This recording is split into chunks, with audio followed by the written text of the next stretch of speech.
Welcome back to my channel Shiuli's রান্নাঘর। আজকে তোমাদেরকে আমি করে দেখাবো চাল কুমড়ো দিয়ে মাছের মাথা দিয়ে। এই যে চাল কুমড়োগুলো আমি কেটে ছুলে রেখে দিয়েছি। এখন আমি এগুলোকে অল্প গ্রাইন্ড করে নেব। এই যে আমি এগুলোকে এখন সবগুলোকে একটু গ্রাইন্ড করে নেব। গ্রাইন্ডারটা দিয়ে সবগুলোকে গ্রাইন্ড করে নেব। পোড়ানো হয়ে গেছে। এখন এখান থেকে জল বেরিয়ে গেছে, জলগুলো ফেলে দিতে হবে চিপে চিপে। আর এদিকে আমি কড়াই বসিয়ে দিয়েছি। এখন কড়াইয়ের মধ্যে আমি তেল দিয়ে দেব। তেলটা গরম হোক। একটু গরম না হলে মাছের মাথাগুলো ভালো হবে না, লেগে যাবে কড়াইয়ের মধ্যে।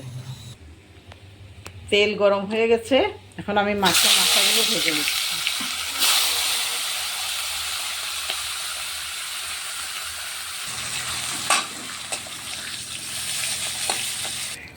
ফোড়নে আমি দিচ্ছি একটা শুকনো লঙ্কা, দুটো তেজপাতা,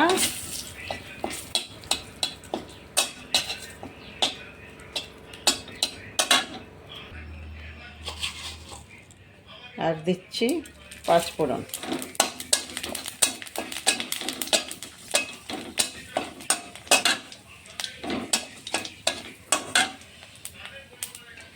এখন আমি মশলাগুলো একটু ভেজে নেব। এখানে দিচ্ছি আমি জিরে আর ধনের গুঁড়ো, তারপরে দিচ্ছি হলুদ, তারপরে দিচ্ছি একটু কাঁচা লঙ্কা বাটা। নুনটা পরে দেব, নুনটা একটু কমে গেলে দেব। আমি এখন চাল কুমড়োগুলো দিয়ে দিচ্ছি। ভালোভাবে নেড়ে চেড়ে ঢেকে দিতে হবে, ভালোভাবে নেড়ে চেড়ে কম আঁচ দিয়ে এটাকে নেড়ে চেড়ে ঢেকে রাখবো। 10-15 মিনিট একদম কম আঁচ দিয়ে ঢেকে রাখবো, তারপরে আমি এটাকে তুলব। মাছের মাথাগুলো দিয়ে দিচ্ছি। এখন আমি মাছের মাথাগুলো দিয়ে নেড়ে চেড়ে একটু নুন দিয়ে আমি ঢেকে রাখবো। এখন নুন দিয়ে আমি এখন ঢেকে রাখবো।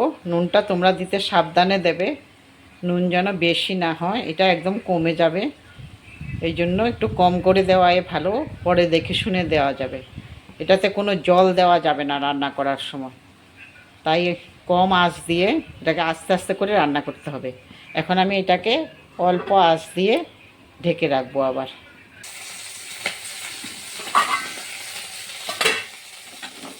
হয়ে গেছে এটা।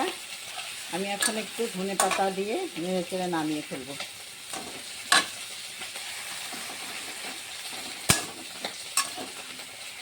হয়ে গেছে। এই যে আমি নামিয়ে নিয়েছি, খুব সুন্দর হয়েছে। এটা গরম ভাতের সাথে খেতে খুব ভালো লাগবে। তোমরাও বানাবে, ঘরে বানিয়ে খাবে। আর সবাই একটা করে শেয়ার করে দেবে, সাবস্ক্রাইব করবে, আর আমাকে একটা লাইক করে দেবে, আর ফলো করে রাখবে যেন নেক্সট ভিডিওটা তোমরা সবাই আগে পাও। Thank you.